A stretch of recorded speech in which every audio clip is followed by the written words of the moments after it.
2016년 12월 9일 날 대한민국 역사 가운데 또 남을 만한 그런 하루를 우리가 보내고 왔습니다.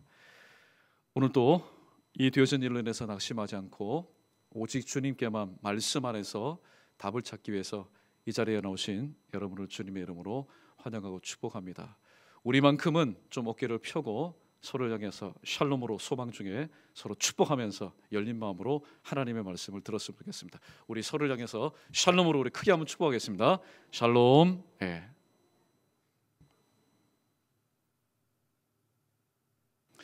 자, 우리 크게 한번 따라해 보겠습니다. 지금이야말로 하늘의 기도권을 사용할 때입니다. 무기는 가지고 있으라고 주신 것 아닙니다. 무기는 결정적인 순간 사용해야만이 하나님께서 주신 그 목적을 달성할 수 있는 줄로 압니다. 자, 오늘 본문 말씀을 보시면은 그때라는 그런 단어로 시작이 됩니다. 우리 본문 말씀, 우리 1절 말씀 우리 다시 한번 읽어보겠습니다. 1절만 읽습니다. 시작. 그때 헤롯 왕이 손을 들어 교회 중에서 몇 사람을 해하려 하여. 아멘. 오늘 이 그때의 이 배경 설명을 우리가 좀 알아야만이 오늘 말씀을 이해하는 데 도움이 되리라 생각이 듭니다. 오늘 이 1절 말씀의 그때에 도대체 무슨 때를 의미하는가? 4장 앞서서 7장 말씀으로 넘어가 보면은 예수님의 부름을 받고 또 예루살렘 교회의 7 집사들 중에 특별히 말씀의 능력이 충만했던 스데반이라고 하는 집사가 있었습니다. 이 스데반이라는 집사가 성령의 충만함을 받아서 예루살렘에 있는 많은 유대인들과 또 타지에서 온 디아스포라들에게 하나님의 말씀을 전합니다. 그런데 그날 얼마만큼 성령의 강력하신 은혜 가운데서 말씀을 전했는지 모든 사람들이 하나님의 말씀에 귀를 기울입니다. 그런데 얼마 전에 베드로가 하나님의 말씀, 예수 그리스도의 고난과 죽으심과 부활에 대해서 말씀을 증거했을 때는 놀라운 역사가 일어났습니다. 형제들아, 우리가 어찌할꼬? 하나님의 말씀이 들었던 믿었던 사람들 속에서 강력한 역사가 일어나서 하루에 남자만 3,000명이나 제자는 놀라운 역사가 일어났습니다. 그런데 사도행전 7장 말미에 보면은 똑같은 예수 그리스도를 증거했습니다. 똑같은 예수 그리스도의 복음을 증거했습니다. 그런데 그날만큼은 말씀을 듣는 사람들의 눈빛이 달랐습니다. 말씀을 듣는 사람들의 마음 문이 꽉 닫혔습니다. 그래서 저희들이 마음에 찔려 서로 이를 갈거든. 그들이 심중 가운데 하나님의 말씀을 거부했던 그 마음이 표출되기 시작했는데 바로 돌을 들어서 스데반을 쳤습니다. 이로 인해서 스데반이 순교를 당하게 되지요. 예루살렘 교회가 세워진 이래로 첫 순교자가 바로 나타난 그런 사건이 되었습니다. 이 일로 인해서 사도행전 8장에 보면은 역시 말씀의 능력이 있었던 빌립 집사가 흩어지게 됩니다. 그는 어디로 갔습니까? 그는 팔레스타인 지방에 있었지만은 계취급을 하였던 사마리아 성으로 성령의 인도하심을 따라서 그는 갔습니다. 그리고 복음을 증거했습니다. 복음을 증거했을 때에 조상 대대로 슬픔과 그리고 눈물과 그리고 어려움이 있었던 이 사마리아 지역 가운데 복음 증거 이후에 큰 기쁨이 있는 사마리아 복음화의 결실을 맺게 되었습니다. 그리고 3장을 뛰어넘어서 오늘 본문 말씀 앞에 보니까 역시 흩어진 제자들이 이제는 안디옥으로 가서 하나님의 말씀을 증거합니다. 그때 어떤 역사가 일어납니까? 주의 손이 흩어져서 복음을 전하는 그 제자들의 손과 함께 할 때에 예수 그리스도를 믿고 주님께로 돌아오는 자가 많았다. 이 소식을 예루살렘 교회가 들었습니다. 그래서 정말로 그러한 일이 일어났을까? 그래서 예루살렘 교회가 바나바라고 하는 사람을 파송하게 됩니다. 이 바나바가 이 안디옥 교회에 가서 또 그들과 함께 지내면서 신앙생활할 때 하나님께서 바나바에게 은혜를 베푸셔서 바나바의 말씀을 들었던 사람들 중에 역시 많은 사람들이 주님께로 돌아오는 역사가 일어나게 되었습니다. 보십시오. 예수 그리스도를 믿지 않는 이방인 지역 가운데 예수 그리스도를 믿어서 돌아오는 자가 많았다. 바나바를 파송합니다. 확인이 되었습니다. 그 이후에 선지자들이 또 예루살렘에서 안디옥으로 갔습니다. 근데 그 선지자 중에 아가보라고 하는 한 선지자가 있었는데 이 선지자가 예언을 합니다. 앞으로 크게 흉년이 되게 될 것이다. 역시 하나님의 예언대로 클라우디우스 황제 때에 로마 전 지역, 특별히 예루살렘, 팔레스타인을 위해서 로마 전 지역 가운데 큰 흉년이 들게 되었습니다. 지금까지는 예루살렘 교회가 재정 문제로 인해서 한 번도 염려하며 근심 걱정한 일이 없었습니다. 왜냐하면 사도들이 큰 권능으로 그리스도의 부활을 증거함으로 무리가 큰 은혜를 입어서 내 것을 내 것이라고 하지 않고 모두 다 가난한 자들에게 나누어 줄 정도로 예루살렘 교회는 풍족한 교회였습니다. 그런데 큰 흉년이 들므로 인해서 예루살렘 교회가 경제적으로 많은 어려움을 겪게 되었습니다. 이때 복음을 들었던 이 예수님의 사랑과 복음에 빚을 졌던 안디옥 교회가 결의를 하게 됩니다. 지금 예루살렘 교회를 보니까 큰 흉년이 들어서 많이 어려워하고 있다고 하는데, 자, 우리 안디옥 교회가 가만히 있어서 되겠느냐? 우리가 좀 봉사하자, 우리가 부조하자, 우리가 헌금을 하자. 그 모기는 모았는데 누구를 보내야 되겠습니까? 바나바라고 하는 사람과 사울이라고 하는 청년을 예루살렘 교회로 보내어서 예루살렘 교회를 돕자. 바로 이때에 일어난 사건이 바로 오늘 본문의 사건입니다. 그러므로 이때라는 얘기, 그때라는 얘기는 경제적으로 매우 힘들고 어려운 시기였습니다. 그런데 설상가상으로 이 고린도 교회 가운데 어떤 일이 일어났냐면은 헤롯 왕이 예루살렘 교회 몇 사람을 해하려는 목적을 가지고 결국에는 야고보, 즉 세베대의 아들들 중에 한 명, 요한의 형제인 야고보를 죽이게 하였습니다. 야고보는 세베대의 아들들로 요한의 형제였고, 그리고 우리가 알고 있는 야고보서를 쓴 예수님의 제자 야고보가 아니라 예수님께서 늘 산상기도 가운데 데리고 다니시던 기도의 3인방 중에 한 명이었습니다. 베드로와 야고보와 요한, 그 야고보가 죽임을 당하였습니다. 예루살렘 교회가 1차로 아나니아와 삽비라 사건으로 인해서 큰 어려움을 겪게 되지요. 여러분 보십시오. 교회 가운데 하나님의 은혜를 입었던 이 아나니아와 삽비라고 하는 부부가 있었는데, 그 마음이 처음에는 은혜를 입어서 이 땅을 판 모든 것을 사도들에게 드림으로 교회 가운데 소용되는데 쓰기로 하였습니다. 그런데 견물생심입니다. 땅을 판 뒤에 물질을 손에 들고 보니까 욕심이 생겼습니다. 그때 부부는 부창부수가 되면 안 됩니다. 남편이 잘못하게 되면은 여보 그렇게 하면 되겠습니까? 이거는 하나님이 기뻐하시는 일이 아닙니다. 아내가 그랬을 때 남편이 그것은 반대해야 됩니다. 그런데 부창부수입니다. 좋은 일을 할 때 부창부수면 얼마나 좋겠습니까?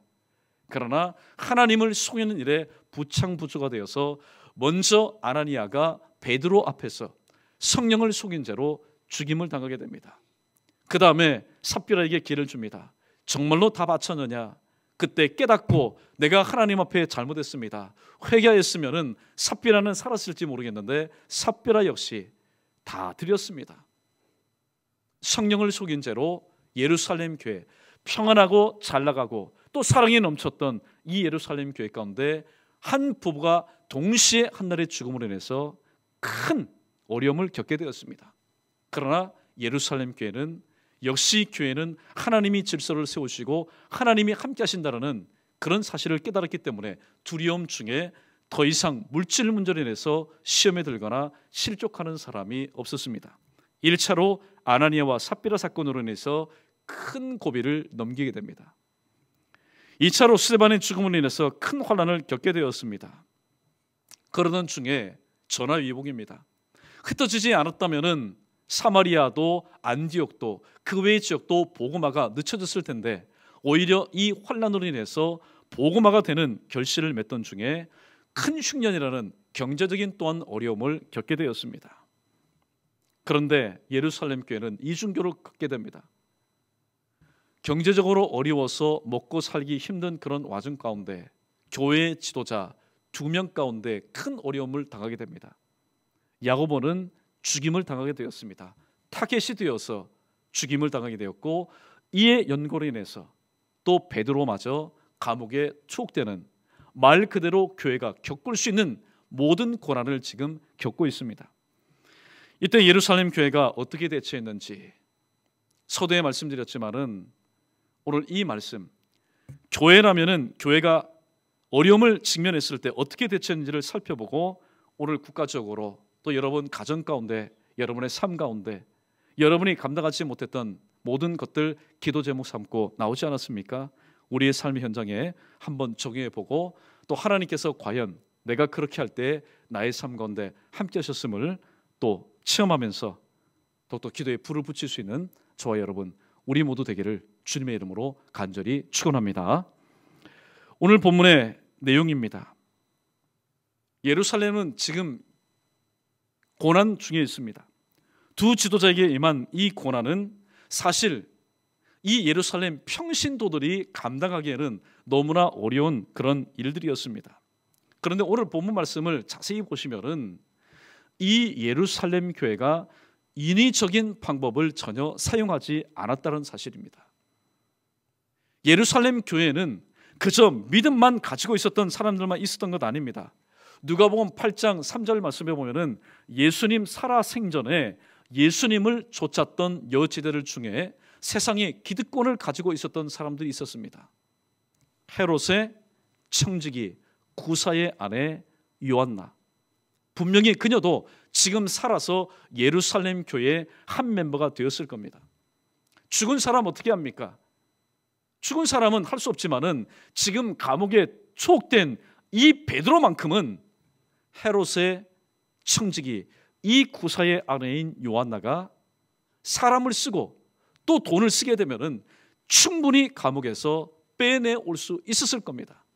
그러나 오늘 말씀해 보니까 세상의 기득권을 가지고 있었던 교회의 일부 중에, 이런 중에 한 명도 인위적인 방법을 통하여서 이 문제를 해결하려고 하지 않았다는 사실입니다. 반면에 5절과 12절 말씀해 보면은 성경은 이렇게 교회가 이 문제를 대처했다고 말하고 있습니다. 우리 5절과 12절 말씀, 우리 두 절 연이어서 우리 함께 읽어봅니다. 5절 먼저 읽습니다. 시작. 이에 베드로는 옥에 갇혔고 교회는 그를 위하여 간절히 하나님께 기도하더라. 첫 번째 모습입니다. 두 번째 12절입니다. 시작. 깨닫고 마가라 하는 요한의 어머니 마리아의 집에 가니 여러 사람이 거기에 모여 기도하고 있더라. 아멘.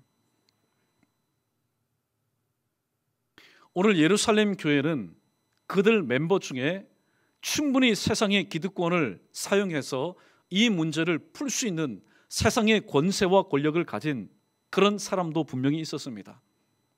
여러분, 우리 연희교회도 마찬가지지 않습니까?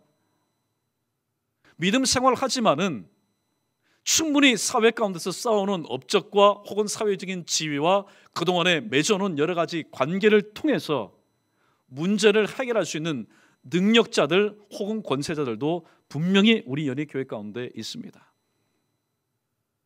그러나 때를 따라서 하나님의 일을 처리할 때에 우리는 지금까지 어떻게 하였습니까? 계속해서 말씀을 들어봅니다. 오늘 예루살렘 교회는 세상의 기득권이 아니라 하늘의 기득권을 사용하심을 우리는 발견하게 됩니다. 신구약 성경을 통틀어 보면은 세상의 기득권이 아니라 하늘의 기득권을 적절하게 사용했던 하나님의 사람들이 등장합니다. 가장 대표적인 사람이 누구일까요? 바로 사드락과 메삭과 아벳느고 아니겠습니까? 그들은 도무지 하늘의 기득권을 사용할 수 없는 바로 풀무불 속에서 그들은 하나님을 찾았습니다. 하나님을 신뢰하고 하나님께 기도하였습니다. 그때 어떤 일이 일어납니까? 생환입니다.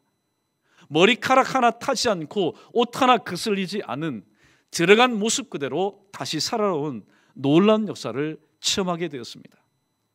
또 그의 기도의 동력자인 다니엘 경우도 마찬가지지 않습니까?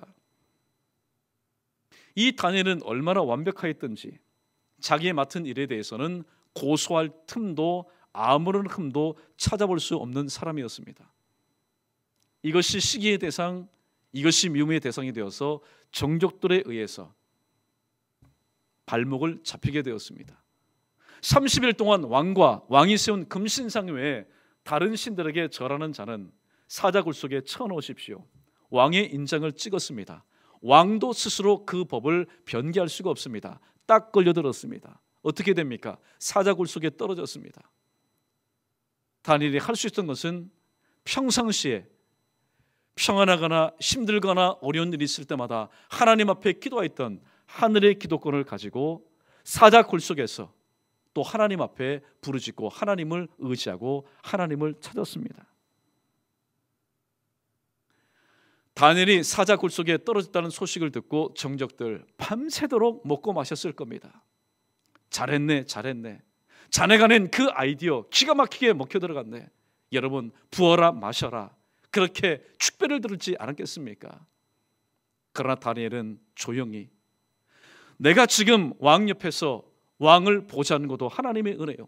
지금 사자굴 속에 떨어져서 하나님 앞에 지금 기도하는 것도 이 모든 되어진 일도 하나님의 허락하에 되어진 이름을 깨닫고 다니엘은 변함없이 하나님만을 의지하였습니다. 그때 왕이 침수도 들지 않고 새벽 일찍 가서 사신 하나님을 믿는 다니엘아, 네가 지금 살아있느냐? 정녕 살아있느냐? 하나님께서 나를 붙들어 주심으로 내가 살아있습니다. 여러분 가만히 생각해 보면은 사실 풀무불 속에 들어갔던 사드락과 메삭과 아벳느고도 마찬가지고 다니엘도 마찬가지입니다. 조금 이따 언급할 바울과 실라도 마찬가지지만은 이들이 직면한 인간의 힘으로서는 감당할 수 없었던 그 자리에서 그들이 할 수 있었던 것은 무엇뿐이었습니까? 오늘 제목의 말씀처럼 지금이야말로 이때야말로 내가 사용할 수 있는 것은 하늘의 기도권이라는 사실을 깨닫고 하나님 앞에 기도한 것뿐이었습니다. 또 신약으로 넘어오게 되면은 하나님의 복음을 증가하다가 귀신 들린 사람을 고쳐줍니다. 얼마나 여러분 잘한 일입니까? 그러나 그 귀신 들린 이 연인으로 인해서 이익을 취하였던 여러 주인들이 이익이 끊어짐을 보고 빌립보 법정에다가 바울과 실라를 고소해 버립니다. 가만히 보니까 현지 사람이 아닙니다. 이방 사람입니다. 제대로 법제차를 밟지 않고 태형을 통해서 때리고 또 그들을 감옥에 가두었습니다. 만신창이가 된 이 바울과 실라가 그 낯선 이방 땅 빌립보 감옥에서 그들은 하나님 앞에 찬송하며 하나님 앞에 기도하였다라고 오늘 사도행전을 기록한 누가는 분명히 기억하고 있습니다. 그때에 이 옥토가 열리게 되었고 또 그들을 차고 있었던 모든 발목을 차고 있었던 모든 쇠고랑이 풀어지고 그리고 육중한 문들이 열려지는 귀한 역사가 일어났다고 말씀하고 있습니다. 자, 그렇다면은 오늘 하나님께서 세우신 교회들이 이 땅에서 세상의 모든 기득권을 내려놓고 하늘의 기득권을 사용해야만 하는 성경적인 근거가 어디 있을까요? 여러분 우리는 기도를 해도 찬송을 해도 말씀을 들어도 성경의 근거한 것을 붙잡고 우리는 기도할 수 있어야 됩니다. 우리 이사야 26장 13절 말씀 우리 자막에 떴으면은 우리 함께 읽어보겠습니다. 함께 읽습니다. 시작. 여호와 우리 하나님이시여 주 외 다른 주들이 우리를 관할하였사오나 우리는 주만 의지하고 주의 이름을 부르리이다. 아멘. 우리가 하늘의 기득권을 가지고 기도해야 될 성경적인 근거가 바로 여기에 있습니다. 사실 우리는 오늘 또 하나님의 교회 혹은 예수 제자 연희교회라는 이름을 가지고 있지만은 오늘 또 우리의 행동과 우리의 삶을 제약하고 또 규제하는 여러 가지 세상의 제도와 또 법 아래 우리는 살아가고 있습니다. 그러나 우리가 그때마다 세상의 법 혹은 사람의 손을 빌리지 않고 하나님 앞에 기도할 수 있는 바로 성경적인 근거가 여기에 있습니다. 이사야 26장 13절 말씀. 주 외 다른 주들이 세상의 여러 가지 법과 제도들이 우리를 관할하고 우리를 또한 붙잡고 있지만은 우리는 주만 의지하고 주의 이름을 불러야만 하는 바로 하나님의 백성이요 바로 예수 제자이기 때문에 우리는 하나님이 주신 하늘의 기도권을 가지고 하나님 앞에 기도할 수밖에 없습니다. 이 세상에서 하나님 한 분만을 참된 하나님으로 우리는 믿기 때문입니다. 오늘도 우리가 대한민국을 위해서 기도할 수 있는 근거가 무엇입니까? 담임 목사가 기도하십시오, 교회니까 구별되게 나라를 위해서 우리가 기도하십시오, 그렇게 권유해서 여러분 기도하는 겁니까? 아닙니다. 우리는 이 사실을 확실히 믿고 있습니다. 대한민국을 세워주신 분이 누구시냐? 대한민국을 이 땅 가운데서 일으켜 세워주신 분이 누구냐? 하나님이시라는 사실을 우리가 믿기 때문에 지금 대한민국의 현재 폐지의 모습은 모든 국민들이 바라볼 때 신불신간에 절망적이고 또 낙심이 되고 또 소망이라고는 전혀 없어 보이지만은 하나님께서 우리 대한민국을 통해서 받으실 그런 계획과 영광이 있으시기 때문에 다음 페이지를 우리는 기대하기 때문에 우리는 대한민국을 위해서 오늘 또 우리는 기도할 수 있고 또 우리의 가정도 마찬가지입니다. 생업의 현장도 마찬가지고 나와 관계된 모든 것들, 질병으로 인해서 어려움 중에 있다면은 또 여러 가지 부족한 것으로 인해서 오늘 또 목말하고 애타고 있다면은 지금 페이지는 답답하고 컬컬하고 막막하지만은 우리의 다음 페이지, 내가 쓰는 다음 페이지가 아니라 하나님께서 대신 써주실 다음 페이지에 대한 산 소망이 있기 때문에 우리는 오늘 또 이 말씀을 붙잡고 하나님 앞에 기도하고 있습니다. 이처럼 하나님을 믿고 하늘의 기도권을 사용할 때에 우리의 삶 가운데는 어떠한 일이 있을까요? 우리는 이 사실을 또한 믿고 또 체험하기 때문에 우리는 어떠한 경우에라도 세상의 기도권을 붙잡지 않고 내려놓고 신실한 모습으로 하늘의 기도권을 가지고 하나님 앞에 기도할 수 있는 것입니다. 고린도전서 10장 13절 말씀 우리 계속해서 우리 말씀을 음미하면서 우리 읽어봅니다. 시작. 사람이 감당할 시험 밖에는 너희가 당한 것이 없나니 오직 하나님은 미쁘사 너희가 감당하지 못할 시험 당함을 허락하지 아니하시고 시험 당할 즈음에 피할 길을 내사 너희로 능히 감당하게 하시느니라. 아멘. 다니엘이 시험 중에 있습니다. 이거는 시험이라는 단어를 뛰어넘어서 이거는 죽음 직전에 있습니다. 사드락과 메삭과 아벳느고도 마찬가지였고 빌립과 또 사울과 그리고 사울이 이름하는 바울과 실라도 마찬가지였습니다. 사실 오늘 저와 여러분 우리도 마찬가지지 않습니까? 때로는 하나님 은혜 가운데 평안하게 살지만은 어떤 경우에는 목사이지만은 또 여러분 연희교회 성도들이지만은 절체절명의 위기 가운데서 그 바늘 끝에서 나갈 수도 없고 물러날 수도 없고 옆에 기댈 수도 없는 사면 초각 가운데 살아갈 때가 여러분 있지 않았습니까? 그러나 우리가 무엇을 통해서 이 모든 것을 감당할 수 있었습니까? 그것은 바로 하나님의 말씀이요 하나님의 말씀에 대한 나의 믿음 때문입니다. 하나님은 우리가 감당치 못할 시험 당함을 우리에게 허락지 않습니다. 우리가 믿음이 없고 우리가 은혜에서 떨어져서 하나님은 왜 나에게 감당하지 못하는 시험을 내게 허락하시는가? 우리는 그렇게 반문하지만은 성경은 말합니다. 너희가 감당치 못할 시험을 하나님께서 허락한 적이 없다고. 혹시 시험 당할 즈음에도 하나님이 피할 길을 내사 우리로 하여금 하늘의 기도권을 가지고 하나님께 도움을 청하는 우리로 하여금 능히 이 모든 것을 감당하게 하신다라고 말씀하고 있습니다. 하나님은 환난과 고난 중에라도 하나님을 찾고 하나님께 구하며 하늘의 기도권을 가지고 하나님께 기도하는 교회를 지켜주시고 보호하여 주시고 또 그 교회에게 은혜를 베풀어 주십니다. 오늘 예루살렘 교회 안에 조금 전에 말씀드린 것처럼 하늘의 기도권을 가지고 있는 자들만 있지 않았습니다.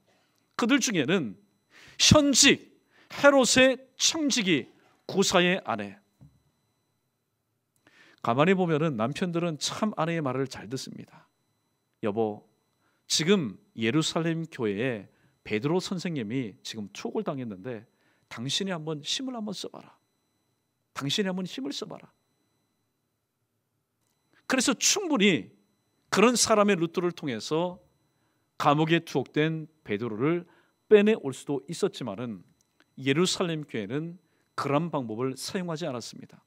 왜냐하면은 그것은 오직 주님만을 의지하고 주의 이름을 부르는 자의 합당한 모습이 아닌 것을 알았기 때문입니다.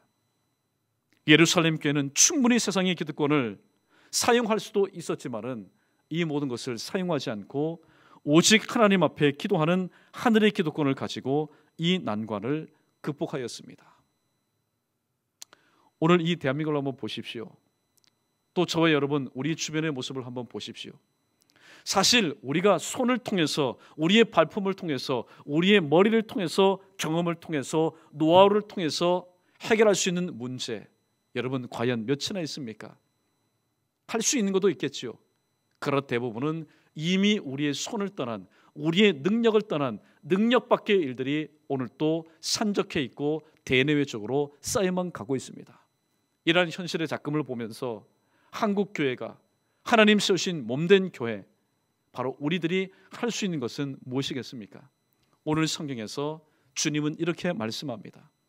그것은 바로 하나님께서 이 땅에 교회에게만 허락하신 하늘의 기도권인 기도의 권세를 가지고 하나님 앞에 구하며 찾으며 두드리는 일밖에 없다고 주님은 오늘 또 우리에게 말씀하고 있습니다. 주신 말씀 다시 한번 마음 가운데 깊이 되새기고, 특별히 대한민국을 위해서 또 저와 여러분 우리와 관계된 오늘 또 일그러지고 금이 가고 또 깨어지고 어떻게 보면은 산산조각 나서 손대면 손댈수록 긁어부스럼을 만들 수밖에 없는 현실의 모든 상황을 다시 한번 기도 제목 삼으시고, 오늘 본문의 예루살렘 교회가 큰 일 가운데 그러나 두려워하지 않고 하나님을 바라보면서 기도하여 문제를 해결하고, 또 바울과 실라도 마찬가지고 다니엘도 마찬가지고 사드락과 메삭과 아벳느고도 마찬가지고, 또 성경에 기록된 많은 하나님의 사람들이 세상의 기득권을 의지하기보다는 하나님을 찾으며 하나님 앞에 부르짖을 때에 하나님께서 독특한 방법을 통해서 그들 가운데 역사하시고 평안케 하시고 형통케 하신 그런 은혜, 우리가 그냥 들어서 간접적으로만 체험하는 저와 여러분 되지 마시고 우리 교회가, 저와 여러분이 실질적으로 그렇게 사용하고 하나님 앞에 부르짖어서 그들에게 베푸신 은혜가 곧 내게 주시는 은혜임을 다시 한번 감사하며 하나님 앞에 영광 돌릴 수 있는 저와 여러분 우리 모두 되기를 주님의 이름으로 간절히 축원합니다.